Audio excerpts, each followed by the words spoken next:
నమస్కారం. సుఖీభవకు స్వాగతం. ఈరోజు సుఖీభవలో నోటి దుర్వాసన వదిలించుకునేదెలా? రొమ్ము క్యాన్సర్కు సర్జరీ ఆలస్యమైతే ప్రమాదమే. బామ్మ తాత ఎండల్లో భద్రం. పిల్లల్లోనూ ఆందోళన తగ్గించేదెలా? ఇంకా హెల్త్ టిప్. రాత్రంతా పడుకొని ఉదయాన్నే లేచినప్పుడు నోటి నుంచి ఎంతో కొంత దుర్వాసన రావడం మామూలే. బ్రష్ చేసుకున్న తర్వాత ఎలాంటి ఇబ్బంది ఉండదు. కానీ మనలో కొంతమందికి నోటి నుంచి ఎప్పుడూ వాసన వస్తూనే ఉంటుంది. ఉదయం సాయంత్రం 2 పూటలా బ్రష్ చేస్తున్నా, కిల్లి, మింట్ వంటి సుగంధ ద్రవ్యాలు నములుతున్నా నోటి దుర్వాసన వదలకుండా వేధిస్తూనే ఉంటుంది. ఈ పరిస్థితి తనతో పాటు ఎదుటివారికి కూడా ఇబ్బందికరంగా ఉంటుంది. కొత్త వాళ్లైతే మొహమాటం లేకుండా దూరంగా వెళ్లిపోతూ ఉంటారు. తీవ్రమైన ఆత్మ న్యూనతను తెచ్చిపెట్టే నోటి దుర్వాసనను వదిలించుకునే మార్గాల గురించి ఇప్పుడు తెలుసుకుందాం. మట్టి వాసన, మల్లెపూల పరిమళం, అత్తరు సుగంధం ఇవి వెదజల్లే సువాసనలు మనసుల్ని మత్తెక్కిస్తాయి, మనుషుల్ని దగ్గర చేస్తాయి. అదే చెడు వాసన అందర్నీ దూరం జరిగేలా చేస్తాయి. నోటి దుర్వాసన ఈ కోవలోకే వస్తుంది. నోరంతా వాసన రావటం మనలో చాలామందికి అనుభవమే. ఘాటైన పదార్థాలు తిన్నప్పుడు నోరు వాసన రావటం, ఆపై బ్రష్ చేసుకోగానే ఆ వాసన వదిలిపోవటం మనకు తెలిసిందే. అయితే కొంతమందికి 2 పూటలా బ్రష్ చేస్తున్నా నోటి కంపు వదిలిపోనంటూ మొండిగా మారి వేధిస్తూ ఉంటుంది. ఫలితంగా 10 మందితో కలవటానికి, వారితో మాట్లాడటానికి ఎంతో ఇబ్బందిగా ఉంటుంది. దగ్గరకు వెళ్లి మాట్లాడటానికి ప్రయత్నిస్తున్న కొద్దీ ముఖం చిట్లించుకుంటూ దూరం జరిగిపోతూ ఉంటారు. సాధారణంగా ధూమపానం, మద్యపానం, గుట్కా, తంబాకు, ఒక్కపొడి లాంటి అలవాట్లున్న వారిలో నోటి దుర్వాసన ఎక్కువగా చూస్తూ ఉంటాం. కానీ కొంతమందిలో ఎలాంటి అలవాట్లు లేకున్నా ఈ సమస్య కనిపిస్తూ ఉంటుంది. ఇందుకు సరైన నోటి శుభ్రత పాటించకపోవటం మొదలుకొని కడుపులో జీర్ణ వ్యవస్థ పనితీరు సరిగా లేకపోవటం వరకు చాలా కారణాలే కనిపిస్తాయని చెబుతారు నిపుణులు. నోటి దుర్వాసన అంటే మన నోట్లో నుంచి ఒక రకమైన చెడు వాసన రావటము. సో దాన్నే నోటి దుర్వాసన అంటాము, లేదా హాలిటోసిస్ అని అంటాము, బ్యాడ్ బ్రెత్ అని కూడా అంటాము. ఈ నోటి దుర్వాసన అనేది యూజువల్గా ఏంటంటే మామూలుగా ఏదన్నా నోట్లో కొన్ని స్పైసెస్ తింటే వస్తూ ఉంటుంది. అంటే ఆనియన్స్ కానీ గార్లిక్ కానీ తింటే నోట్లో నుంచి ఒక రకమైన దుర్వాసన వస్తూ ఉంటుంది. But for the sum time ఎక్కువసేపు ఉండదు. సో అలా కాకుండా ఇంకా కంటిన్యూ అయితే కనుక అప్పుడు మీ నోట్లో వచ్చే దుర్వాసన కింద లెక్క. ఇలాంటివి తిన్నప్పుడు వచ్చే 1-2 గంటలు కాకుండా అది ఇంకా ప్రొలాంగ్డ్గా వస్తూ ఉంటే అప్పుడు నోట్లో ఏదన్నా ప్రాబ్లం ఉన్నట్టు. సో ఈ నోటి దుర్వాసన అనేది 4 మందిలో ఒకళ్ళకి ఉంటుంది. ఫస్ట్ అండ్ ఫార్మోస్ట్ కాజ్ ఏంటంటే ఓరల్ హైజీన్ నోట్లో లేకపోవటం. సో నోట్లో మనం నీట్గా బ్రషింగ్ చేసుకోకపోవటము, నోట్లో గార ఫామ్ అవటము, లేకపోతే తిన్న పదార్థాలు ఇరుక్కుపోవటం అట్లా ఉంటే నోటి దుర్వాసన అనేది వస్తూ ఉంటుంది. సో ఈ ఓరల్ హైజీన్ అంటే ఇంప్రాపర్ బ్రషింగ్, లేదా క్యావిటీస్ ఉన్నప్పుడు కూడా నోటి దుర్వాసన ఉంటుంది. ఇన్ బిట్వీన్ టీత్ క్యావిటీస్ ఉన్నప్పుడు కూడా ఆ ఇన్ బిట్వీన్ టీత్ ఫుడ్ అనేది ఇరుక్కుపోయి ఉంటుంది. సో మనం ఇవాళ తిన్న ఫుడ్ ఆ ఇన్ బిట్వీన్ టీత్ ఉండిపోయి 24 hours, 42 hours, లేకపోతే 72 hours అట్లా వదిలేస్తే ఆ ఫుడ్ ఎంత ప్యూట్రిఫై, ఎటువంటి నోటి దుర్వాసన వస్తుందో మీరే ఒకసారి ఇమాజిన్ చేసుకోండి. సో ఎప్పుడైనా మనం తిన్న ఫుడ్ పళ్ళల్లో ఉండిపోతే, నోట్లో ఉండిపోతే వచ్చేదే నోటి దుర్వాసన. దాని నుంచి మెనీ బ్యాక్టీరియా మల్టిప్లై అయ్యి అక్కడ డిపాజిట్ అవుతుంది. ఆ బ్యాక్టీరియా నుంచి ఇంకా ఆ ఫుడ్ మ్యాటర్ని డిగ్రేడ్ చేసి ఇంకా ఎక్కువ వాసన వస్తూ ఉంటుంది. సో అది క్యావిటీస్ వల్ల కానీ, లేదా ప్రాపర్గా క్లీన్ చేసుకోకపోతే క్యాలిక్యులస్ వల్ల కానీ, ప్లాక్ వల్ల కానీ కూడా నోటి దుర్వాసన వస్తుంటుంది. నోటి దుర్వాసనకు ప్రధాన కారణం సరైన నోటి శుభ్రత పాటించకపోవటమే. మన నోట్లో 500కు పైగా బ్యాక్టీరియా కారకాలు ఉంటాయని అంచనా. వీటిలో చాలా వరకు వాసనను పుట్టించేవే. ఇలాంటి పరిస్థితుల్లో నోటిని సరిగా శుభ్రం చేసుకోనట్టయితే వాసనను పుట్టించే బ్యాక్టీరియా తామర తంపరగా వృద్ధి చెందుతుంది. మనం తిన్న ఆహార పదార్థాల ముక్కలు పళ్ల మధ్య, నాలుక, చిగుళ్ల మీద చిక్కుకున్నప్పుడు బ్యాక్టీరియా పోగుపడి అది క్రమంగా పొరలా ఏర్పడుతుంది. ఈ బ్యాక్టీరియా లాలాజలంలోని గ్లూకోజ్, పెప్టైడ్లు, ప్రోటీన్ల వంటి కర్బన పదార్థాలను క్షీణింపజేసే క్రమంలో వాసన పుట్టించే రసాయనాలు ఉత్పత్తి అవుతాయి. ఇవి శ్వాసలో కలిసి దుర్వాసన కలిగిస్తాయి. చిగుళ్ల వాపు, పిప్పిపళ్ళు, జ్ఞానదంతాలు, బ్రేసెస్ వంటి పరికరాలు, కట్టుడు పళ్ళ మూలంగా కూడా నోరంతా చెడు వాసన వచ్చే అవకాశం ఉంటుంది. ముక్కు చుట్టుపక్కల ఉండే గాలి గదులు, గొంతు, ఊపిరితిత్తులు, అన్నవాహిక, జీర్ణాశయంలో తలెత్తే సమస్యలు దుర్వాసనకు దారితీయచ్చు. మధుమేహం, కాలేయ వైఫల్యం, కీటో అసిడోసిస్, నోరు ఎండిపోవటం వంటి సమస్యల మూలంగా కూడా నోటి దుర్వాసన తలెత్తే అవకాశం ఉంటుందని చెబుతారు డాక్టర్లు. నోటి దుర్వాసన ట్రీట్మెంట్ అంటే, దుర్వాసనకి ట్రీట్మెంట్ అనేది ఫస్ట్ లోపల ఉన్న ప్రాబ్లం ఏంటో కనుక్కోవటం. అది జస్ట్ మన నోట్లో కనపడే క్యాలిక్యులస్ కానీ, లేదా హైజీన్ మెయింటైన్ చేయకపోవటం వల్ల కానీ, లేదా క్యావిటీస్ వల్ల కానీ దుర్వాసన ఉంటే దంతవైద్యుడు ఇమీడియట్గా డయాగ్నోస్ చేసి ఏమన్నా పళ్ళల్లో క్యావిటీస్ ఉంటే ఫిల్లింగ్స్ చేస్తారు. ఇన్ బిట్వీన్ టీత్ క్యావిటీస్ ఉంటే వాటిని ఫిల్ చేసి ఫుడ్ డిపాజిషన్ అక్కడ లేకుండా చూస్తారు. తర్వాత క్యాలిక్యులస్ గార్ అనేది ఉంటే కనుక కంప్లీట్గా క్లీన్ చేసి, తర్వాత చిగుళ్ళ కింద గారున్నా కూడా మొత్తం క్లీన్ చేస్తాము. సో ఇట్లా కంప్లీట్ ఓరల్ హైజీన్ అంతా చేసి, కంప్లీట్ ఓరల్ ప్రొఫిలాక్సిస్ చేసినా కూడా నోటి దుర్వాసన వస్తే అప్పుడు ఇంకా మిగతా టెస్టులన్నీ చేస్తాము. అంటే వాడికి డయాబెటీస్ ఉందా, లేకపోతే ఏమన్నా బీపీ మెడికేషన్స్ తీసుకుంటున్నారా, లేకపోతే ఏమన్నా ఈ జీఈఆర్డీలు ఉన్నాయా, టాన్సిలైటిస్ ప్రాబ్లం ఉందా, లంగ్ ఇన్ఫెక్షన్స్ ఉన్నాయి, ఇవన్నీ చూసుకుని ఒకవేళ ఏమన్నా కనుక మనకు తెలిస్తే అప్పుడు ప్రాపర్గా ఫిజిషియన్ని కన్సల్ట్ చేసి వాళ్ళతో ట్రీట్మెంట్ ఇప్పించి తర్వాత ఓరల్ హైజీన్ అనేది దంతవైద్యులు మెయింటైన్ చేస్తుంటారు. సో ఫస్ట్ అనేది ప్రాపర్ డయాగ్నోసిస్ ఇంపార్టెంట్. చాలామంది పేషెంట్స్ ఏం చేస్తారంటే దుర్వాసన ఉన్నప్పుడు మౌత్ వాష్లు అనేది వాడుతూ ఉంటారు. సో వాళ్ళు వాడే మౌత్ వాష్లు ఆల్కహాల్ కంటెంట్ ఎక్కువ ఉండి వాళ్ళ దుర్వాసన ఇంకా పెరుగుతూ ఉంటుంది. చిగుళ్ళన్నీ వాచి, గమ్స్ అన్నీ కూడా ఇబ్బందిగా ఉంటాయి. మ్యూకోజా అంతా కూడా ఇరోడ్ అయిపోతూ ఉంటుంది. సో నోటి దుర్వాసన ఫస్ట్ ట్రీట్మెంట్ తీసుకోవాలి, తర్వాత మీరు అట్లాంటి మౌత్ వాష్లు అనేది వాడాలి. నోటి దుర్వాసనకు కారణాన్ని గుర్తిస్తే చికిత్స తేలికవుతుంది. చాలా వరకు దీని మూలం నోట్లోనే ఉంటుంది. కాబట్టి నోటిని శుభ్రంగా ఉంచుకోవటం చాలా కీలకం. రోజు ఉదయం నిద్రలేచాక, రాత్రి పడుకోబోయే ముందు బ్రష్తో పళ్లని తోముకోవాలి. ప్రతి 2-3 నెలలకోసారి బ్రష్ను మార్చాలి. సన్నటి దారంతో దంతాల మధ్య శుభ్రం చేసుకోవటం మేలు. తరచూ డాక్టర్ను సంప్రదించి పళ్లను, చిగుళ్లను శుభ్రం చేయించుకోవాలి. కట్టుడు పళ్ళు, బ్రిడ్జులు, మౌత్ గార్డ్ అమర్చుకునేవారు రోజూ వాటిని శుభ్రం చేసుకోవాలి. మద్యం, పొగాకు నోరు ఎండిపోయేలా చేస్తాయి. కాబట్టి వీటిని మానేయాలి. ఒకవేళ దీర్ఘకాలంగా నోరు ఎండిపోతూ ఉంటే లాలాజలాన్ని ఉత్పత్తి చేసే మందుల్ని డాక్టర్ సలహా మేరకు వాడుకోవాలి. నోరు ఎండిపోవటం, చిగుళ్ల వాపు వంటి సమస్యలుంటే తగు చికిత్స తీసుకోవాలి. మధుమేహులు గ్లూకోజును నియంత్రణలో ఉంచుకోవాలి. శ్వాసకోశ ఇన్ఫెక్షన్లు, జీర్ణకోశ సమస్యలు, కాలేయ జబ్బు, కిడ్నీ వైఫల్యం వంటి సమస్యలతో దుర్వాసన వస్తుంటే ఆయా జబ్బులకు విధిగా చికిత్స తీసుకోవాలి. ఫస్ట్ ఏంటంటే మీరు దంతవైద్యుని ఎవ్రీ 6 months సంప్రదించండి. చాలామంది పేషెంట్స్కి దుర్వాసన ఉన్నట్టు తెలియదు. సో మీకు ఉన్నట్టు అనిపిది కానీ ఎదుటి వాళ్ళు ఇబ్బంది పడుతూ ఉంటారు. అది మీకు దంతవైద్యుడు డెఫినెట్గా చూసి డయాగ్నోస్ చేస్తారు. తర్వాత మీరు ట్వైస్ కంపల్సరీ బ్రష్ చేసుకోవాలి. ఏది తిన్నా కూడా అది టీత్ మీద డిపాజిట్ అవ్వకుండా చూసుకోండి. గమ్స్లో కానీ టీత్ మీద కానీ ఉంటే దాన్ని నీట్గా క్లీన్ చేసుకోండి. ట్వైస్ బ్రషింగ్ చేసుకోండి. బ్రష్ అనేది ఎవ్రీ 3 monthsకి చేంజ్ చేయండి. బ్రష్ ఎప్పుడు యాంగులర్గా పెట్టుకుని మీరు బ్రషింగ్ చేసుకోండి.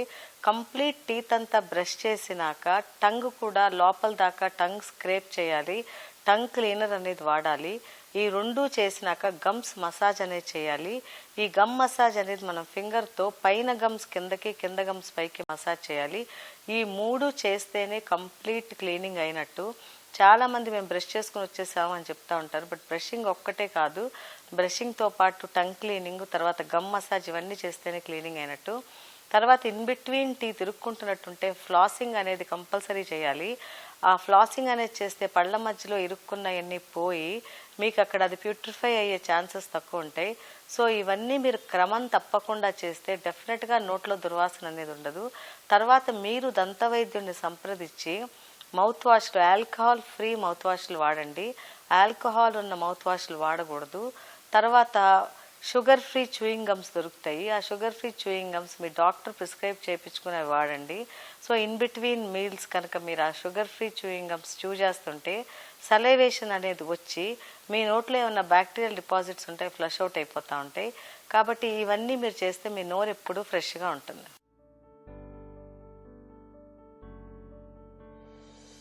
నోటి దుర్వాసనతో బాధపడుతున్నప్పుడు కొన్ని జాగ్రత్తలు తీసుకుంటే మంచి ఫలితం ఉంటుంది. పెరుగులో ప్రోబయోటిక్స్ అధికంగా ఉంటాయి.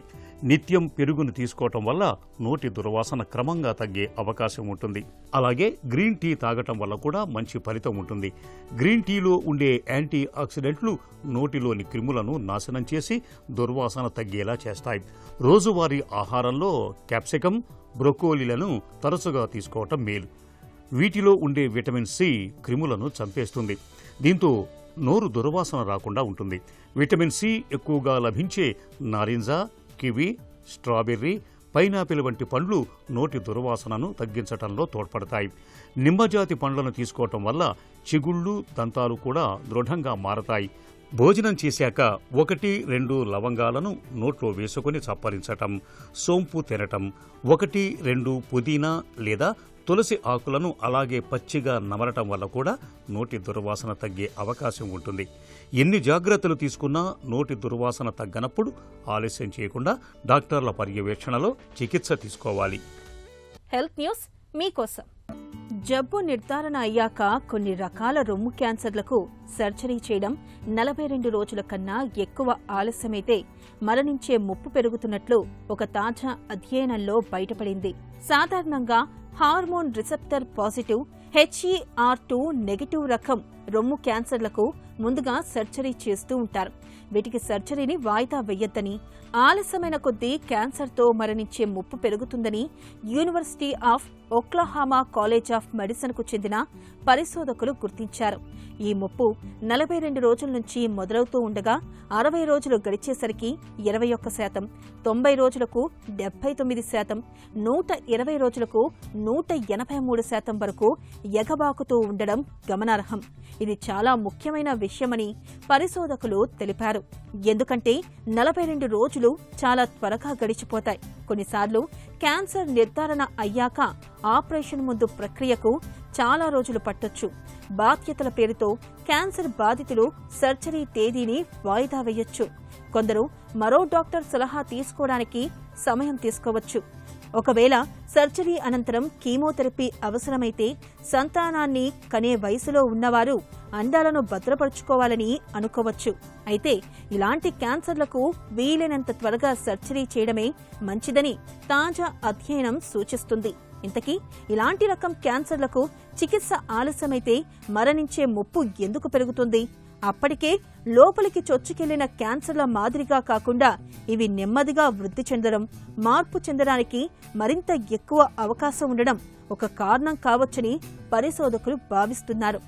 బయాప్సీ మూలంగా తలెత్తిన వాపు ప్రక్రియ ప్రతిస్పందన కణితిని వృద్ధి చెందేలా చేయొచ్చని అనుకుంటున్నారు. బయాప్సీ అనంతరం NSAID రకం నొప్పి మందులు వాపు ప్రక్రియను అణిచిపెడుతున్నట్లు పరిశోధకులు గత సంవత్సరం ఎలుకల మీద నిర్వహించిన ప్రయోగంలో నిరూపించారు. వేసవిలో టారెత్తించే ఎండల దాటికి వయసులో ఉన్న వాళ్లే కాదు, వయసు పైబడిన పెద్దలు చిగురుటాకుల్లా వణికిపోతూ ఉంటారు. వయసుతో పాటు ఒంట్లో జవసత్వాలు కూడా సన్నగిల్లిపోవడంతో పాటు శరీరంలో నీరు, పొటాషియం వంటి లవణాల శాతం కూడా బాగా తగ్గిపోతూ ఉంటుంది. ఈ ప్రతికూల పరిస్థితి మూలంగా వేసవిలో వృద్ధులకు సమస్యల తాకిడి బాగా ఎక్కువగా ఉంటుంది. ప్రతి ఏటా వేసవి సీజన్లో వడగాడ్పుల మూలంగా మరణించే వారిలో వృద్ధుల సంఖ్య ఎక్కువగా ఉంటుందన్నది చేదు వాస్తవం. ఈ నేపథ్యంలో ఎండల తీవ్రత తగ్గుముఖం పట్టేదాకా వృద్ధులు తమ జీవనశైలిలో ఎలాంటి జాగ్రత్తలు తీసుకోవాలో, డీహైడ్రేషన్, వడదెబ్బ, నీరసం, మగత వంటి విపత్తులను ఎలా ఎదుర్కోవాలో ఇప్పుడు తెలుసుకుందాం. ఎండాకాలంలో వృద్ధులకు సమస్యల తాకిడి ఎక్కువ. తీవ్రమైన వేడి, వడగాడ్పుల మూలంగా వృద్ధులు ఉక్కిరిబిక్కిరైపోతుంటారు. నీరసం, నిస్సత్తువ, అలసట, మగత ఇవన్నీ వేసవిలో వృద్ధుల్ని కుదేలయ్యేలా చేస్తుంటాయి. పెద్ద వయసులో ఒంట్లో నీరు, లవణాల శాతం తక్కువగా ఉంటుంది. ఇలాంటప్పుడు తీవ్రమైన ఎండల మూలంగా వృద్ధులకు చాలా త్వరగా నీరసం కమ్ముకొస్తుంటుంది. నీరసం, నిస్సత్తువకు తోడుగా బీపీ కూడా బాగా పడిపోతుంటుంది. ఈ పరిస్థితి నుంచి వృద్ధుల్ని కాపాడడానికి వెంటనే వారిని చల్లటి ప్రదేశాల్లోకి తీసుకెళ్లాలి. ద్రవాహారాలను అందించడంతో పాటు అవసరమైతేనే రక్తనాళాల్లోకి సెలైన్ కూడా ఎక్కించాల్సి ఉంటుంది. ముఖ్యంగా ఎండలోకి వెళ్లి వచ్చిన తరువాత చర్మం కింద రక్తనాళాలు ఒక్కసారిగా వ్యాకోచిస్తాయి. దీంతో ఒక్కసారిగా రక్తపోటు తగ్గిపోతుంది. ఫలితంగా మెదడుకు రక్త ప్రసారం తగ్గి స్పృహ కోల్పోతుంటారు. ఈ పరిస్థితుల్ని అధిగమించడానికి ద్రవాహారాలను అందించడంతో పాటు చల్లటి వాతావరణాన్ని కల్పించడం లాంటి అనేక ఉపశమన చర్యల్ని తీసుకోవాలి. వేసవిలో తీవ్రమైన వడదెబ్బకు వయసు మళ్లిన వాళ్లు పిట్టల్లా రాలిపోతుంటారు. వడదెబ్బకు సత్వరమే సరైన ఉపశమన చర్యలు తీసుకోకపోతే పరిస్థితి ప్రాణాంతకంగా పరిణమించే ప్రమాదం ఉంటుంది. వడదెబ్బ తగిలినప్పుడు ఆ వ్యక్తిని వెంటనే చల్లటి ప్రదేశానికి తీసుకెళ్లాలి. ఒంటిపై తడిబట్ట పెట్టి తుడవాలి. కొబ్బరి నీళ్లు, మజ్జిగ వంటి ద్రవాహారాల్ని తాగించాలి. పరిస్థితి కుదుట పడనప్పుడు వెంటనే ఆసుపత్రికి తరలించాలి. ఇక ఎండవేళ సాధ్యమైనంత వరకు ఇంటి పట్టున ఉండటమే మేలు. ఎండలోకి వెళ్లాల్సి వచ్చినప్పుడు వెంట గొడుగును పట్టుకెళ్లాలి. ఎండాకాలం వెళ్లే వరకు చెమటను బాగా పీల్చుకునే తెల్లటి కాటన్ దుస్తులు ధరించాలి. దాహం వేసినా వేయకున్నా తరచూ నీళ్లు తాగుతుండాలి. షుగర్, బీపీ, కిడ్నీ వ్యాధులకు వాడే మందుల మూలంగా ఎక్కువసార్లు మూత్రానికి వెళ్లాల్సి వస్తుంటుంది. ఇలాంటప్పుడు ఒంట్లోని లవణాలు, నీరు వేగంగా బయటకు వెళ్లిపోతూ త్వరగా నీరసం వచ్చేస్తుంటుంది. ఈ పరిస్థితిని అధిగమించడానికి ఉప్పు కలిపిన బార్లీ, జావా, మజ్జిగ, నిమ్మరసాల్ని తరచూ తీసుకుంటూ ఉండాలి. ఈ జాగ్రత్తలు వేసవి సీజన్లో వృద్ధుల ఆరోగ్యాన్ని భద్రంగా ఉంచుతాయి.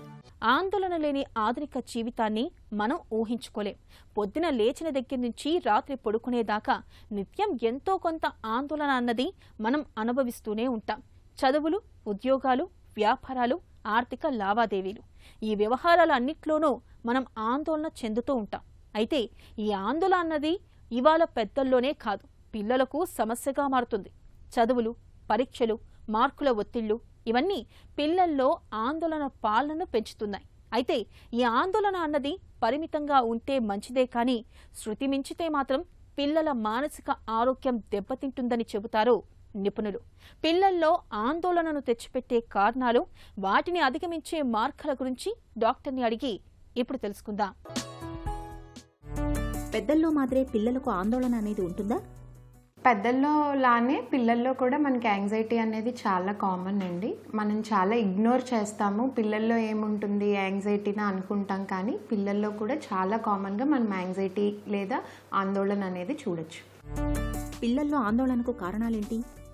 పిల్లల్లో ఆందోళనకి చాలా రకమైన రీజన్స్ ఉంటాయి. ఇప్పుడు మనం 2 టైప్స్గా మాట్లాడుకోవచ్చు. ఒకటి టాడ్లర్ ఏజ్ గ్రూప్, అంటే ఒక 4 years 5 years లోపల పిల్లలకి, ఎస్పెషల్లీ కోవిడ్ తర్వాత వాళ్ళని ఒకే ఇంట్లో ఉంచేయటం, ఎక్కువ స్క్రీన్ టైం వాడటం, వేరే పిల్లలతో కల్పించకపోవటం లేదా వేరే వాళ్ళతో మీట్ అయ్యేలాగా సోషల్గా కనెక్ట్ అవ్వనివ్వకపోవటం వల్ల కూడా యాంగ్జైటీ అనేది మనం టాడ్లర్స్లో చూడొచ్చు.